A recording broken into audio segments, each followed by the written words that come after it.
নমস্কার। শোনাব সাহিত্যিক নিমাই ভট্টাচার্যর রাঙা বৌদি। আজ উপন্যাসের প্রথম পর্ব। ওহে শুনছ, তোমার গুণধর পালোয়ান পুত্র এসেছেন, ওকে ভালো করে খেতে দাও। বাড়ির মধ্যে আমাকে পা দিতে দেখেই বারান্দা থেকে বাবা চিৎকার করে কথাগুলো মাকে বলেন। শুধু আজ নয়, প্রতিদিন সকালে আমাকে দেখেই বাবা এইভাবে টিটকিরি দেন। বাবার কথা শুনে মন খারাপ হয়, কখনো কখনো রাগও হয়, কিন্তু টুঁ শব্দ করি না, নিঃশব্দে মাথা নিচু করে ঘরে যাই। আমার অপরাধ অনেক। প্রথমত, আমি ব্যায়াম করি। ৬-৭ বছর বয়স থেকেই আমাদের কলোনির সর্বজনপ্রিয় বর্দার কথা মতো ব্যায়াম করি। বর্দা আমাদের বলেছেন, শরীর হচ্ছে মনের আধার, তাই তো শরীরকে সুস্থ সবল না রাখলে মন ভালো থাকতে পারে না। আবার শরীর ও মন ভালো না থাকলে কেউই কোনো কাজ ভালোভাবে করতে পারে না। শুধু কথা শুনে না, বর্দাকে দেখেও অনুপ্রেরণা পাই। এখন তো বর্দার বয়স প্রায় ৬০ হবে, কিন্তু যেমন সুন্দর স্বাস্থ্য তেমনই মুখের হাসি। কোনো কাজে না বলতে জানেন না, ফাঁকি দিতেও পারেন না। চাকরি করেন ২৪ পরগনার জেলা ম্যাজিস্ট্রেটের অফিসে। যত জল ঝড় হোক বা ট্রাফিক জ্যাম, পথ অবরোধই থাক, বর্দা ১০টা বাজার ২-৫ মিনিট আগেই ঠিক অফিসে পৌঁছে যাবেন। টিফিনের সময় আধ ঘন্টার জন্য বাইরে যাওয়া ছাড়া বর্দা কখনোই ৫ মিনিটের জন্য বারান্দায় গিয়ে দাঁড়ান না। বর্দাকে আমরা শ্রদ্ধা করি আরও একটা বিশেষ কারণে, সে তাঁর মাতৃভক্তি। আমাদের কলোনির অতি বৃদ্ধরা বলেন, ও হচ্ছে এ যুগের বিদ্যাসাগর, এমন মাতৃভক্তি আর দেখা যায় না। বর্দার কথা মতো ঠিক ৫টায় ঘুম থেকে উঠি। প্রথম অত ভোরে ঘুম ভাঙত না। দিদি আমার গায়ে মাথায় হাত বুলিয়ে আমার কানের কাছে বারবার বলতো, পাপাই উঠে পড় ভাই, তুই ক্লাবে যাবি না, ব্যায়াম করবি না? আমি বিছানায় উঠে বসলেই দিদি আমাকে ২ হাত দিয়ে বুকের মধ্যে জড়িয়ে ধরে বলতো, পাপাই আমার সোনা ভাই। ২-১ মাস দিদি ওইভাবে আমার ঘুম ভাঙালেও তারপর থেকে ৫টা বাজতে না বাজতেই ঠিক আমি বিছানা ছেড়ে উঠে পড়তাম। দিদি আমার দিকে তাকিয়ে চাপা হাসি হেসে বলতো, ভেরি গুড বয়। পুরো ১ ঘন্টা ব্যায়াম করে এসে সত্যি আমার খুব খিদে পায়। আমি হাত মুখ পা ধুয়ে রান্নাঘরের দরজার কাছে যেতেই ছোট পিসি ডান হাত তুলে আমাকে ডাক দেয়। আমি ওর কাছাকাছি যেতেই একটা গেলাস এগিয়ে দিয়ে চাপা গলায় বলে, চট করে এটা গলায় ঢেলে দে। কোনোদিন একটু দুধ, কোনোদিন আবার কোনো শরবতের গেলাস আমার হাতে তুলে দিয়েই ছোট পিসি আপন মনে বলে, ছেলেটা যে শান্তিতে খাবে তারও উপায় নেই। এরপরই ছোট পিসি এক একটা করে ৫-৬টা গরম গরম রুটি আমার থালায় দিতেই আমি কুমড়োর তরকারি দিয়ে চটপট খেয়ে নিই। আমাদের বাড়ির নিয়ম সকালবেলার জলখাবার হচ্ছে আটার রুটি, তবে প্রত্যেকের বরাদ্দ হচ্ছে ২টি রুটি। শুধু আমি ৫-৬টা রুটি খাই। তবে তার জন্য মা, পিসি আর দিদিকে অনেক ছলচাতুরি করতে হয়। দিদি সন্ধ্যের পর পাশাপাশি ৩টে কলোনিতে ৩টে টিউশনি সেরে বাড়ি ফেরার পথে অপরিচিত কোনো দোকান থেকে নগদ পয়সায় ১ আধ সের আটা কিনে কাঁধে ঝোলানো ব্যাগের মধ্যে লুকিয়ে আনার পর মা সে আটা লুকিয়ে রাখেন। বাবা রেশনের বরাদ্দ চাল আটা দিয়েই সংসার চালাবার হুকুম দিয়েছেন বলেই এত কাণ্ড করে দিদিকে অতিরিক্ত চাল আটা কিনতে হয়। কদাচিৎ কখনো বাবা দেখতে পেলেই গর্জে ওঠেন, ১০ জনে খরচ করলে কি সংসারে কোনো শৃঙ্খলা থাকে? আমাকে টাকা না দিয়ে এভাবে খরচ করার কোনো মানে হয়? মা বা দিদি একটি শব্দ উচ্চারণ করেন না, কিন্তু বাবা বেশি বাড়াবাড়ি করলে ছোট পিসি চুপ করে থাকে না। বলে, দেখো দাদা, শুধু রেশনের চাল আটায় যদি সংসার চলতো তাহলে আর খুকিকে এভাবে কেনাকাটা করতে হতো না। ছেলে মেয়েরা আর কচি বাচ্চা নেই, বৌদি মা হয়ে কিভাবে ওদের আধপেটা খাইয়ে রাখবে বলতে পারো? না, শুধু এইটুকু বলেই ছোট পিসি থামে না। তোমার এই মেয়েলিপোনা আর খিটখিটে স্বভাবের জন্যই সংসারে এত অশান্তি, কারোর মুখে হাসি নেই। 24 ঘন্টা বাড়ির মধ্যে বসে বসে বৌদি আর ছেলে মেয়েদের উপর গোয়েন্দাগিরি না করে কোথাও গিয়ে তাস পয়সা খেলতে পারো না? কালীতলায় আড্ডা দিতে পারো না? আমরা 3 ভাই বোন রান্নাঘরে মায়ের পাশে বসে ছোট পিসির কথা শুনে মুখ টিপে হাসি। আঁচল দিয়ে মুখ ঢেকে মাও হাসেন। বাবা টু শব্দ না করে অন্যদিকে মুখ ঘুরিয়ে বসে থাকেন। তারপর ছোট পিসি বিজয়ী বীরের মতো রান্নাঘরে ঢুকতেই আমি আর ছর্দি ওর গলা জড়িয়ে ধরি। দিদি হ্যান্ডশেক করে মুখ টিপে হাসতে হাসতে বলে, কনগ্র্যাচুলেশনস। ছোট পিসি একটা পিড়ি টেনে নিয়ে বসতেই মা চাপা হাসি হেসে বলে, ছোট ঠাকুরজি, শুধু তুমিই পারো তোমার দাদাকে মুখের ওপর উচিত কথা শুনিয়ে দিতে। আমাদের তো কারোর সাহস হবে না কিছু বলতে। দাদাকে আমি ভয়ও করি, ভক্তিও করি, কিন্তু সহ্যের তো একটা সীমা আছে। দিন রাত্রির যদি কেউ টিকা টিপ্পনি আর খোঁচা দিয়ে কথা বলে, তাহলে কত সহ্য করব? ছোট পিসি একবার নিঃশ্বাস নিয়েই মাকে বলে, তুমি সব সময় সবকিছু সহ্য করে আর চুপ করে থেকে দাদাকে আরও বাড়িয়ে দিয়েছ। মা অসহায়ার মতো বলে, কি করব বলো, কারোর সঙ্গে তর্ক ঝগড়া করতে পারি না। তাই বলে কি সারা জীবনই অন্যায় সহ্য করবে?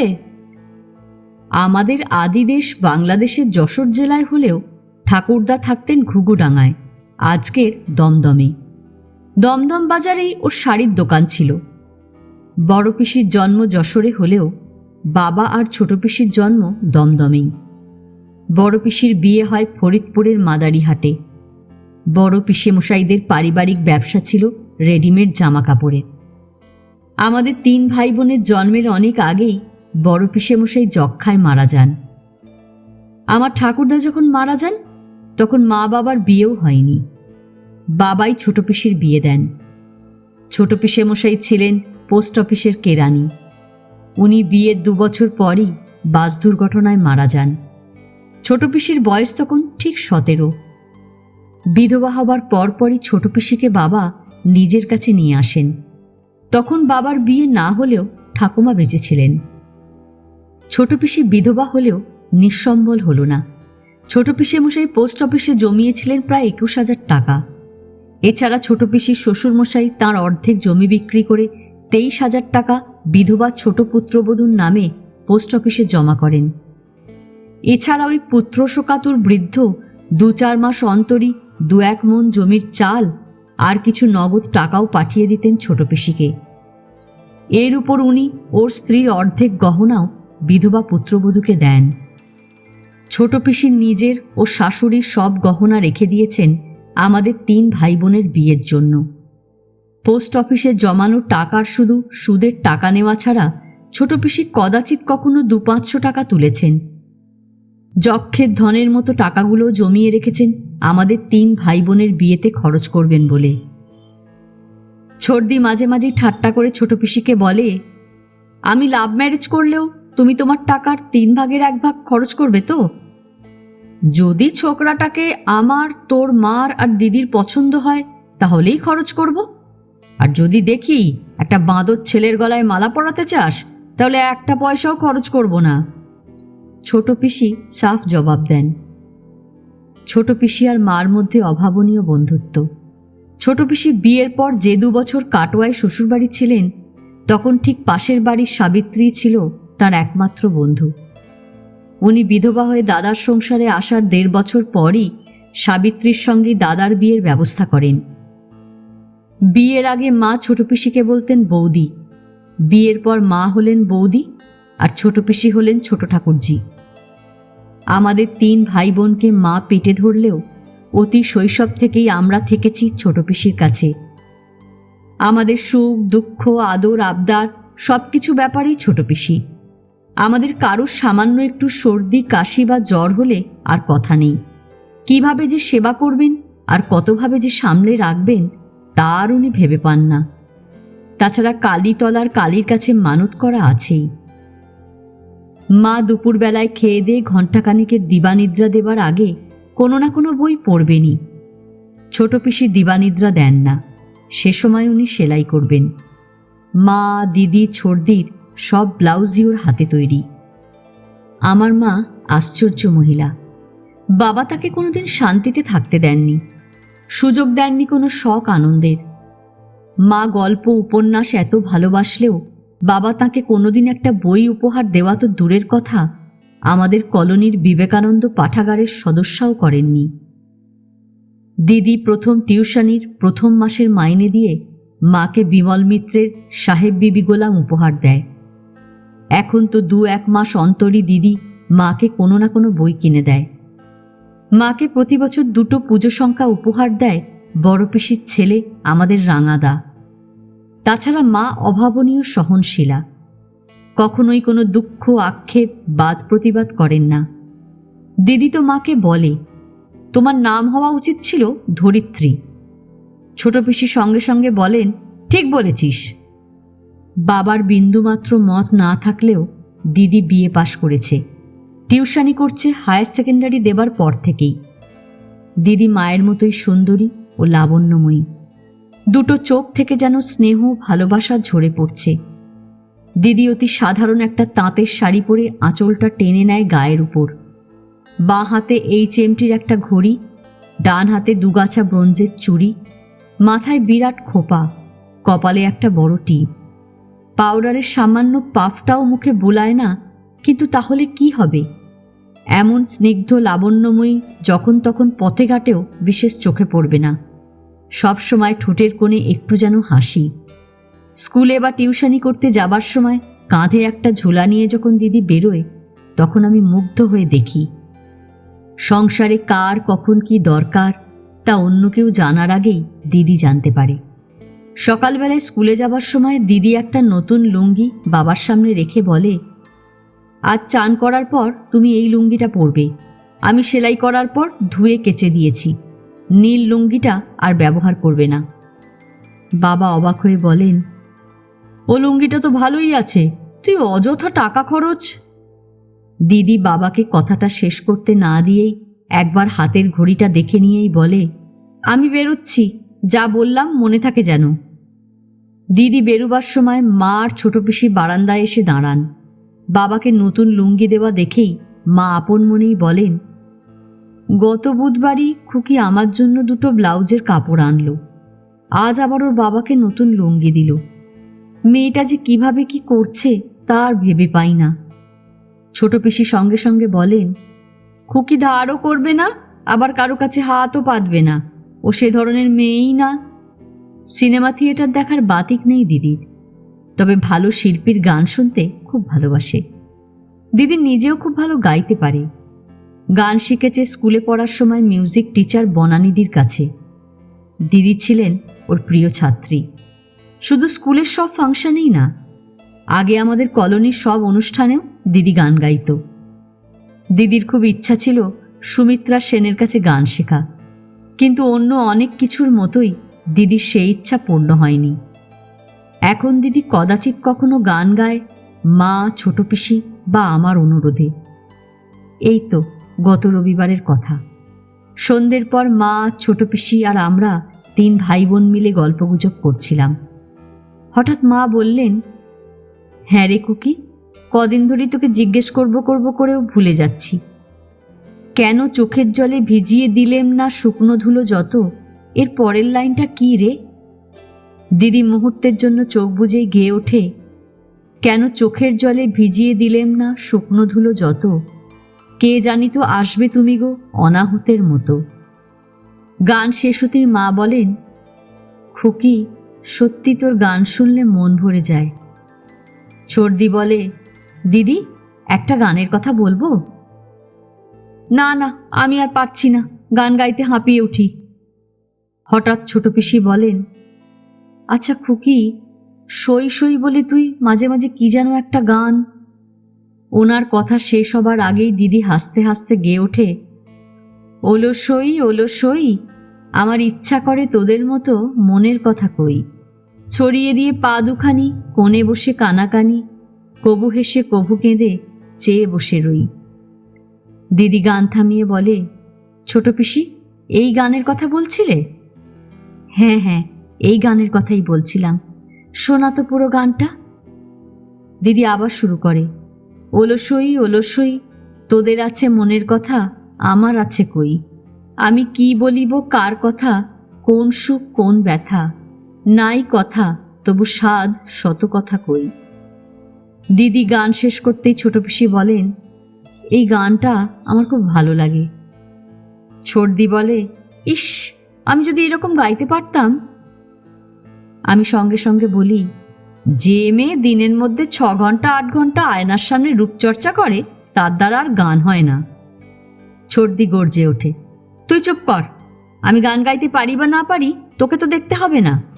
ব্যায়াম করা ছাড়া তোর তো আর কোনো কাজ নেই। ভবিষ্যতে তোর দ্বারা শুধু দারোয়ানি হবে, আর কিছু তোর দ্বারা হবে না। তুই আমার ভূত ভবিষ্যৎ সব জেনে গেছিস, তাই না? দিদি বলে, আহ, কি হচ্ছে। হাজার হোক, আমরা কলোনিতে বাস করি। বহু পরিবারের সঙ্গেই আমাদের চেনা জানা ওঠা বসা। আমরা যেমন অনেকের বাড়িতে যাই, আবার ওরাও আমাদের বাড়ি আসেন। কলোনির প্রায় সবাই দিদিকে স্নেহ করেন, ভালোবাসেন। দিদির সঙ্গে কলোনির অনেক বউ আর ছেলে মেয়ের বন্ধুত্ব। আমার বন্ধুরা তো দিদির হনুমান ভক্ত। অনেক ছেলে মেয়ে কারণে অকারণে দিদির কাছে আসে। দিদি তাদের সবার সঙ্গে গল্পগুজব করে। কখনো কখনো হাসি ঠাট্টাও হয়। ও কাউকে দূরেও সরিয়ে রাখে না, খুব ঘনিষ্ঠও হয় না। তবে আমরা সবাই জানি দিদি আর বুবনদার মধ্যে খুবই বন্ধুত্ব। বুবনদারা ঠিক আমাদের সামনের বাড়িতে থাকে। ওর বাবা অধীর চৌধুরী ছিলেন নাকতলা হাই স্কুলের হেডমাস্টার। এই অঞ্চলের সবাই ওকে যথেষ্ট সম্মান করতেন। আমাদের মা, বাবা, ছোট পিসি ওকে দাদা বলতেন। আমরা বলতাম ভালো জেঠু। উনি দিদিকে অসম্ভব স্নেহ করতেন, ডাকতেন ভালো মা বলে। তাই তো বুবনদার ছোট 2 বোনই দিদিকে ভালো দি বলে। কলোনির কেউ দিদিকে লোপামুদ্রা বলে ডাকে না, সবাই বলে খুকি বা খুকিদি। শুধু বুবনদা দিদিকে ডাকে লোপা বলে। বুবনদাদের ছোটবেলাতেই ওদের মা মারা গিয়েছেন। ওদের সংসার সামলান দুঃসম্পর্কের এক নিঃসম্বল বিধবা মাসি। বুবনদা ইকোনমিক্স নিয়ে MA পাশ করেই স্টেট ব্যাংকের অফিসার হয়েছে। উনি চাকরি পাবার 3 মাসের মধ্যেই ভালো জেঠুর মৃত্যু হয় ঘুমের মধ্যে।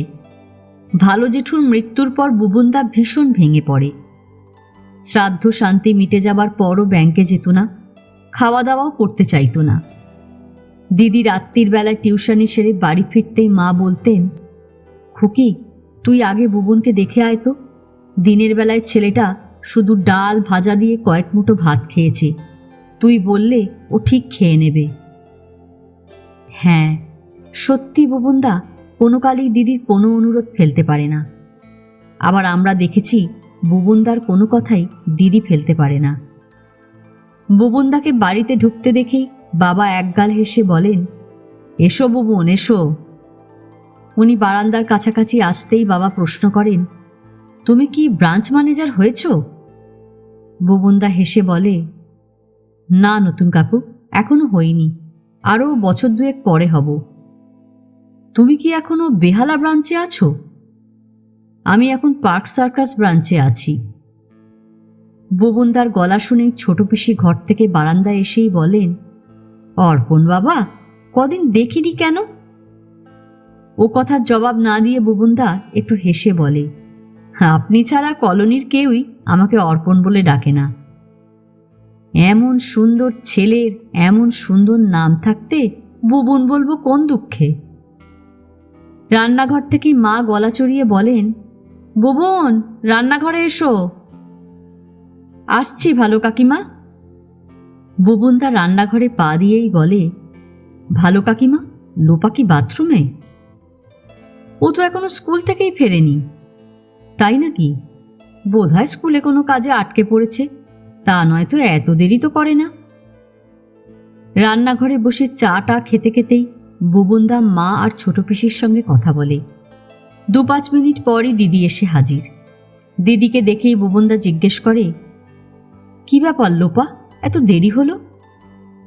দিদি একটা পিঁড়ি টেনে নিয়ে ওর পাশে বসেই একটু হেসে বলে, একটা মিনি বাস একটা অটোকে ধাক্কা দিয়েছে, ব্যাস সঙ্গে সঙ্গে রাস্তা অবরোধ।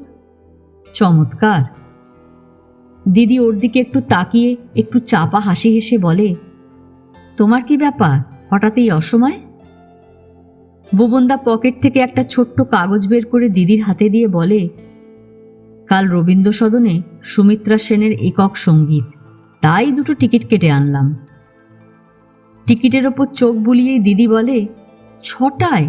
সর্বনাশ, আমি তো 5:15 আগে বাড়ি ফিরতে পারি না।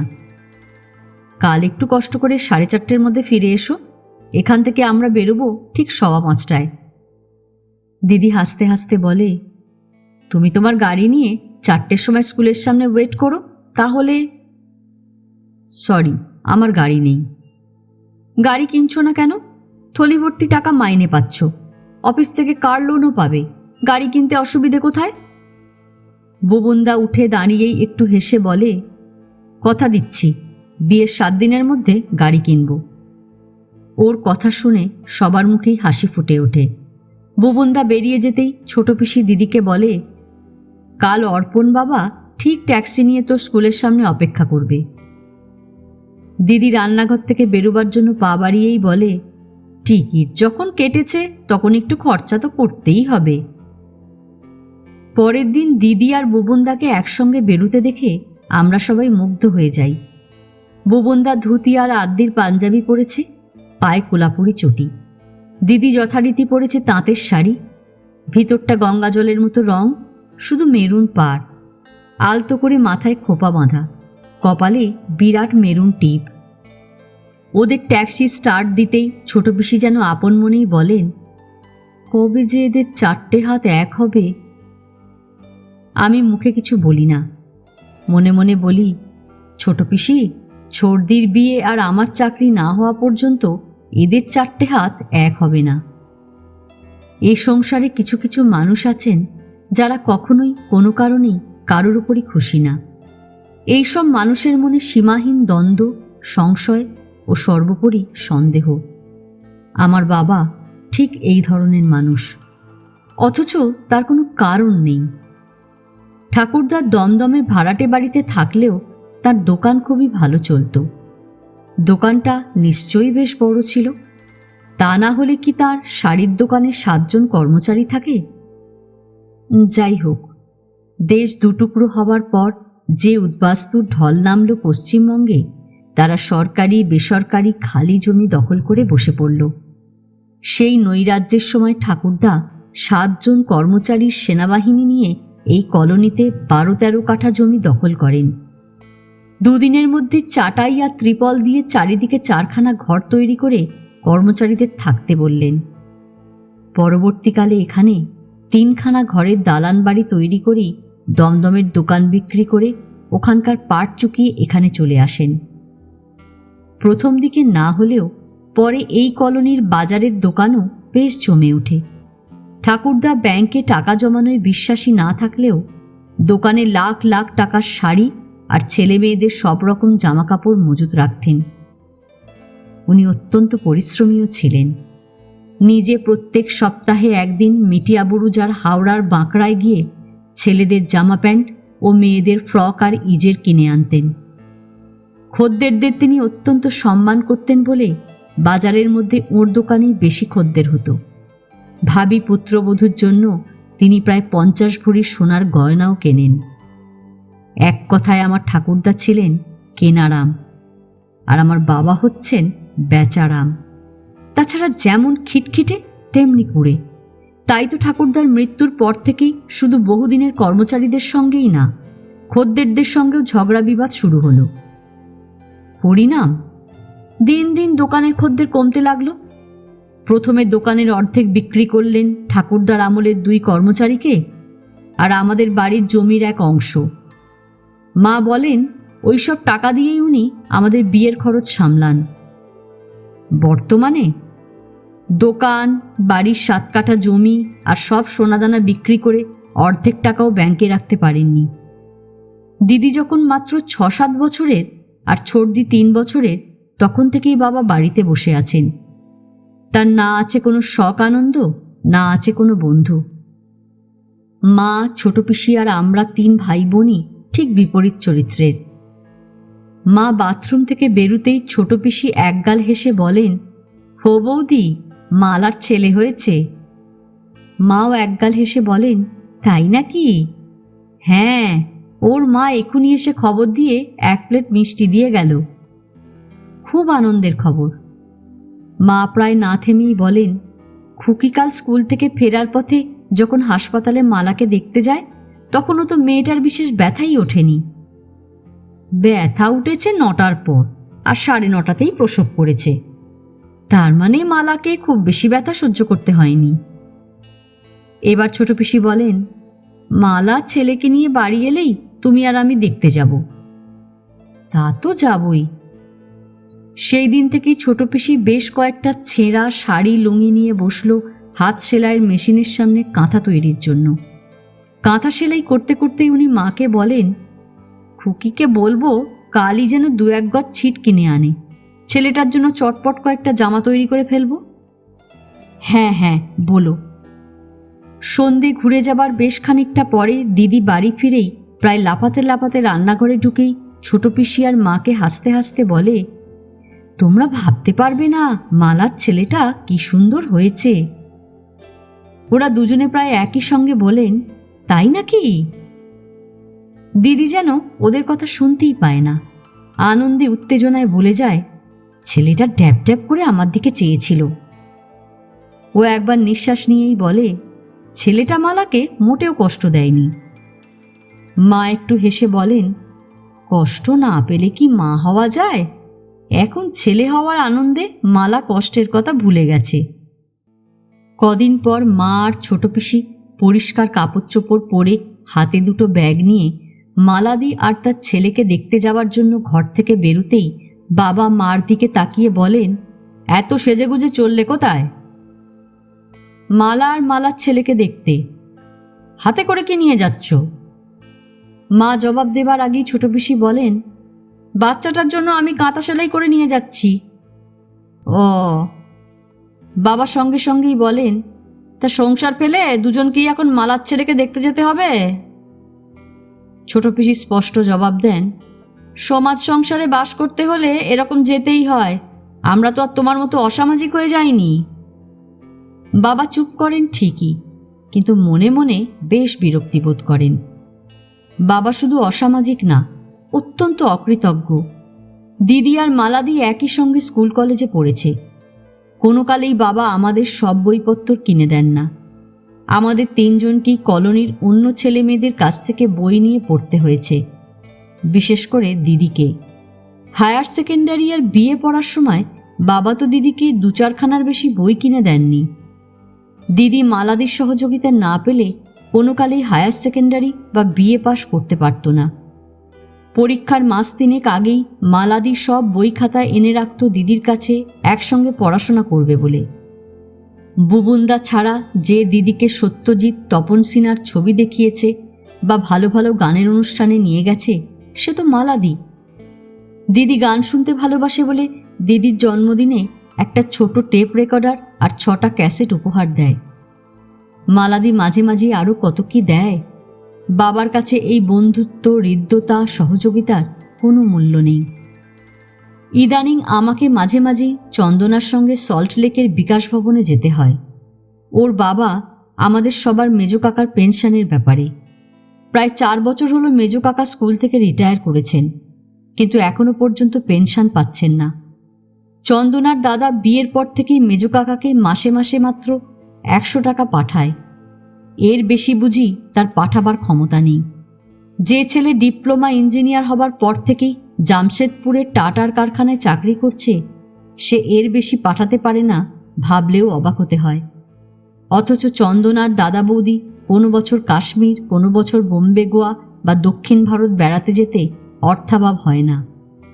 গত বছর শিলং বেরিয়ে জামশেদপুর ফেরার পথে চন্দনার বৌদির শ্বশুরকে একটা শাল দিয়ে ধন্য করেছেন। নেহাত চন্দনা 2 বেলা টিউশনি করে আর মেজো কাকার 100-5 টাকা ভাড়া পান বলে ওরা দুজনে অনাহারে দিন কাটাচ্ছে না।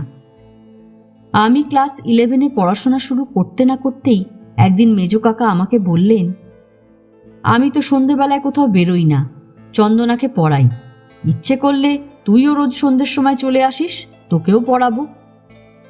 এই মেজো কাকার কাছে না পড়লে আমি কখনোই 2nd ডিভিশনে পাশ করতাম না। অথচ চন্দনাকে আমার কাছে আসতে দেখলে বাবার মেজাজ বিগড়ে যায়। বাবা আমাদের পরিবারের ইয়া খান, তার ফতোয়া একেবারে সুপ্রিম কোর্টের হুকুম। অন্যদের শত অনুরোধ উপরোধ অনুনয় বিনয়ও বাবার হুকুম নড়বে না। দিদি ও মেজো কাকার সঙ্গে পরামর্শ করেই আমি ঠিক করি বিয়ে পড়ব। সে কথা শুনেই বাবা তেলে বেগুনে জ্বলে উঠলেন। বিয়ে পাশ করে কি ঘোড়ার ঘাস কাটবি? আজকাল বিয়ে পাশ করে কর্পোরেশনের ম্যাথরের চাকরিও জুটবে না, তুই বিকম পড়বি। প্রায় না থেমেই উনি বললেন, বিকম পাশ করতে পারলে কোনো না কোনো চাকরি ঠিকই জুটবে, তোর কপাল ভালো হলে হয়তো কোনো না কোনো ব্যাংকেই চাকরি পেয়ে যাবি। কাকে বোঝাবো, অ্যাকাউন্টেন্সি আমার মাথায় ঢোকে না। বাবার হুকুম তামিল করতে গিয়ে আমি পার্ট 1 পরীক্ষাতেই ধরাশায়ী হলাম। তারপর পড়া বন্ধ। এখন বাবা আমাকে যখন তখন বলেন, তোর দাদা দিদি বন্ধুর তো সীমা নেই, ওদের হাতে পায়ে ধরে অন্তত একটা বেয়ারা চাপরাশির চাকরি জোগাড় কর। আর কতকাল আমার ঘাড়ে চেপে থাকবি? ছর্দি দুম করে একটা সাউথ কোরিয়ান ইলেকট্রনিক্স কোম্পানিতে রিসেপশনিস্টের চাকরি পাওয়ায় আমার অবস্থা আরও কাহিল। বাবা আমাকে বললেন, দেখ দেখ মিতু কেমন নিজের চেষ্টায় একটা বিদেশি কোম্পানিতে 1200 আর ফ্রি খাওয়া দাওয়া চাকরি জোগাড় করল। আর তুই? আমি মাথা নিচু করে দাঁড়িয়ে থাকি। তুই হচ্ছিস ধম্মের ষাঁড়, খাচ্ছিস দাচ্ছিস আর ঘুরে বেড়াচ্ছিস। সত্যি ছর্দির চাকরিটা বেশ ভালো। বাবাকে 1200 টাকা মাইনের কথা বললেও আসলে ও পাবে প্রায় 2300 টাকা। তাছাড়া চার লাঞ্চ ফ্রি। ডিউটি হচ্ছে 8টা থেকে 4টে। তবে হ্যাঁ, বাড়ি থেকে বেরোতে হয় 6:30টার মধ্যে। 7:30 8টার আগে কোনোদিনই বাড়ি ফিরতে পারে না। তবু মুখে হাসি। রান্নাঘরে বসে হাসতে হাসতে আমাদের বলে, সারা দিন এয়ার কন্ডিশন ঘরে থাকি বলে একটুকুও ক্লান্তি বোধ করতে হয় না। প্রথম মাসের মাইনে পেয়ে বাবাকে 750 টাকা দিয়ে ছর্দি বলল, বাবা বাকি টাকা রেখে দিচ্ছি আমার যাতায়াতের খরচের জন্যে। হ্যাঁ হ্যাঁ রেখে দে। বাবা একগাল হেসে বলেন। আগে ছর্দির পোশাক পরিচ্ছদ আর ঠোঁটে লিপস্টিক দেখলেই বাবা খ্যাপা কুকুরের মতো চিৎকার শুরু করতেন। আর এখন ছর্দি জিন্সের ওপর পাতলা পাঞ্জাবি পরে বেরুলেও বাবা একগাল হেসে বলেন, সাবধানে যাবি। ছর্দি চাকরি পাওয়ায় আমাদের সবারই কপাল খুলে গেল। প্রথম মাসের মাইনে পেয়েই ও মা, ছোট পিসি আর আমাকে 100 করে টাকা দিয়ে বলল, এটা তোমাদের হাত খরচের জন্য। দিদিকে দিল একটা খুব সুন্দর তাঁতের শাড়ি। শাড়ি দেখেই দিদি বলল, কি করেছিস মিতু, এত দামি শাড়ি আমি পরি? ছর্দি 2 হাত দিয়ে দিদির গলা জড়িয়ে ধরে বলল, এতকাল তুই তো আমাদের সব প্রয়োজন শখ আনন্দ মিটিয়েছিস। আমি তোকে যা দেব তোকে মুখ বুজে নিতে হবে, কোনোদিন আমাকে কিচ্ছু বলবি না। দিদি কি বলবে, চুপ করে থাকে। এরপর ছর্দি আমাদের সামনেই দিদিকে বলল, 6টা পর্যন্ত ডিউটি করলে রোজ 55 টাকা পাবো। তাছাড়া বিকেলে কফি স্ন্যাক্স ছাড়া গড়িয়াহাট পর্যন্ত অফিসের গাড়িতে আসতে পারবো বলে আমি রাজি হয়ে গেছি। ওর কথা শেষ হতে না হতেই আমি বলি, ভালোই করেছিস, তুই 4টের ডিউটি শেষ করে বাসে এলে তো 7টার আগে গড়িয়াহাট পৌঁছতে পারছিস না। একে আমাদের ফ্যাক্টরি থেকে বাস টার্মিনাস বেশ দূর, তার উপর বাস বদল করতে হয়। 7টার আগে একদিনও গড়িয়াহাট পৌঁছতে পারছি না। দিদিও বলল, এত রাস্তা বাসে আসার ধকলও কি কম? তুই ঠিকই করেছিস মিতু। মাত্র 1 সপ্তাহ ওভারটাইম করেই ছর্দি একটা দারুণ চমক দিল। অফিসের গাড়িতে একটা কালার টিভি নিয়ে হাজির। কি ব্যাপার? ছর্দি হাসতে হাসতে বলল, প্রত্যেক মাসে 1 সপ্তাহের ওভারটাইমের পেমেন্ট কাটতে দিলে কোম্পানি টিভি দেবে জানাতেই আমরা সবাই রাজি। ছর্দি চাকরি পাওয়ায় বুবনদাও খুব খুশি। গত রবিবার সকালে উনি আমাদের সঙ্গে গল্পগুজব করতে করতেই বললেন, মিতু চাকরি পাওয়ায় আমার 2টো লাভ হয়েছে। দিদি জিজ্ঞেস করে, তোমার আবার 2টো লাভ হলো মানে? প্রথম কথা, সাউথ কোরিয়ায় তৈরি একটা চমৎকার কলম পেয়েছি। তা তো আমরা জানি। বুবনদা একটু হেসে বলে, ও রোজ আমাকে 2বার ফোন করে বলে একঘেয়েমি থেকে মুক্তি পাই। ওর সঙ্গে কথা বলতে বেশ ভালো লাগে। ছর্দি সঙ্গে সঙ্গে বলে, আমাদের সঙ্গে টেলিফোনে কথা বলে ভালো লাগে বলবেন না। ভালো লাগে যখন দিদি আবেগ দিয়ে টেলিফোনে আপনাকে বলে, রাজা প্লিজ 5:15 গড়িয়াহাটের যশোদা ভবনের সামনে। ওর কথা শেষ হবার আগেই মা আর ছোট পিসি আঁচল দিয়ে মুখের হাসি লুকিয়ে প্রায় লাফিয়ে ঘর থেকে বেরিয়ে যান। আমিও হাসতে হাসতে বেরিয়ে আসি, কিন্তু কানে আসে দিদির কথা, আহ মিতু কি হচ্ছে? ছর্দি বলে, কি এমন বলেছি যে বকুনি দিচ্ছিস? তুই যে বুবুনদাকে রাজা বলিস, আর বুবুনদা যে তোকে। ছর্দি চাকরি পাওয়ার পর আমাদের সংসারের ছবিটা বেশ বদলে গেল। দিদি আর ছর্দির টাকা পাওয়ার পর বাবা অন্তত নিত্য অভাব অনটনের কথা বলেন না। রোজই বাজার থেকে ভালো মাছ আনেন। দিদি এখন বেশ ভালো ভালো শাড়ি পরে বেরোয়। মা বা ছোট পিসি আর সেলাই করা শাড়ি পরেন না। তাছাড়া ছর্দি অফিস থেকে ফেরার পথে গড়িয়াহাট মার্কেট থেকে প্রায় কিছু না কিছু কিনে আনে। প্রতি রবিবারের মতো গত রবিবারও সকালে আমাদের রান্নাঘরের মজলিসে এসে হাজির হয়ে বুবুনদা ব্যাংকের পাসবই দিদির সামনে ধরে বলে, লোপা এই যে তোমার পাসবই আপ টু ডেট করে দিয়েছি। দিদি পাসবই দেখে অবাক হয়ে বলে, এ কি, এত টাকা আমার অ্যাকাউন্টে তো থাকার কথা নয়। বুবুনদা একটু হেসে বলে, অন্যের টাকা তো তোমার নামে জমা হতে পারে না। আমার তো এত টাকা থাকতে পারে না, অসম্ভব ব্যাপার। ওদের কথা শুনে আমরাও অবাক।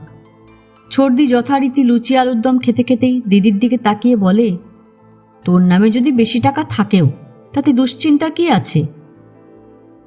দিদি বেশ চিন্তিত হয়ে বুবুনদাকে বলে, তোমাদের কোনো না কোনো স্টাফ নিশ্চয়ই গন্ডগোল করেছে, আমার কখনোই এত টাকা থাকতে পারে না। বুবুনদা বেশ জোরের সঙ্গেই বলে, না না তা অসম্ভব। প্রতিদিনের সব জমা আর উইথড্রয়াল 3-3 জন অফিসার আলাদাভাবে চেক করেন। পরের দিন স্কুলে যাওয়ার সময় দিদি বলল, ফিরতে দেরি হবে, কয়েকটা কাজ সেরে বাড়ি ফিরব। ছর্দি ফিরে আসার প্রায় ঘণ্টাখানেক পরে দিদি ফিরল। দিদির পিছন পিছন এলো বুবুনদা।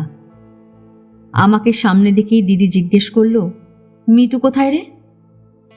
রান্নাঘরে মা ছোট পিসির সঙ্গে বকবক করছে। দিদি আর বুবুনদা জুতো খুলেই রান্নাঘরে হাজির। দিদি রান্নাঘরে পা দিয়েই বলল, মিতু কান ধর। ছর্দি ঘাড় ঘুরিয়ে অবাক হয়ে বলে, আমি কি অন্যায় করেছি যে কান ধরব? তুই আর তোর বুবুনদা কি করেছিস? বুবুনদা চাপা হাসি হেসে বলে, মিতু, লোপার জেরার ঠেলায় আমি সত্যি কথা স্বীকার করতে বাধ্য হয়েছি। আমি, মা আর ছোট পিসি হা করে ওদের দিকে চেয়ে থাকি। এবার ছর্দি বুবুনদার দিকে তাকিয়ে একটু হেসে বলে, দিদির কাছে আত্মসমর্পণ করে থাকলে কি করে পেটে কথা থাকবে? দিদি, মা আর ছোট পিসির দিকে তাকিয়ে বলে, মিতু প্রত্যেক মাসে ওভারটাইমের টাকা আমার নামে জমা করছে। ছর্দি বলে, তাতে কি মহাভারত অশুদ্ধ হলো? তোর টাকা তোর নামে জমা করবি, আমার নামে করবি কেন? ছর্দি হাসতে হাসতে বলে, তুই কি টাকা মেরে দিবি যে তোর নামে টাকা জমা দেওয়া যাবে না? ও না থেমেই বলে, তুই তো পালিয়ে যাচ্ছিস না, এই বাড়ি ছেড়ে সারা জীবন তো থাকবি তোর রাজার প্রাসাদে। ওর কথায় আমরা সবাই হেসে উঠি। আগে মনে করতাম ছর্দি খুব স্বার্থপর, শুধু নিজেকে নিয়েই মত্ত থাকতে চায়। কোনোদিন স্বপ্নেও ভাবিনি ও চাকরি বাকরি করে টাকা পাওয়ার পর আমাদের সবার জন্য এত কিছু করবে, নিজের নামে টাকা না জমিয়ে দিদির নামে টাকা জমা করবে। দিদিকে আমরা 2 ভাই বোন অসম্ভব শ্রদ্ধা করি, ওর কাছে নিঃশব্দে আত্মসমর্পণ করি। আমার আর ছর্দির মধ্যে নিত্য খিটিমিটি হলেও বরাবরই আমরা দুজনে খুবই ঘনিষ্ঠ।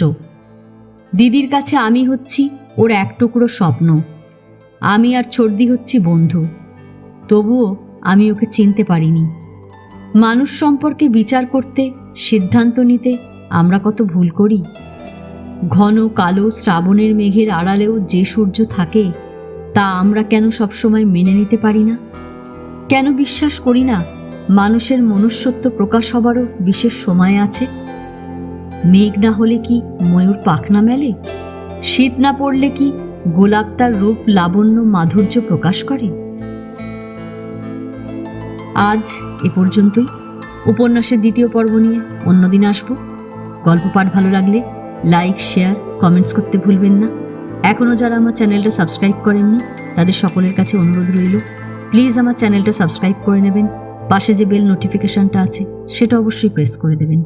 আজকের মতন নমস্কার।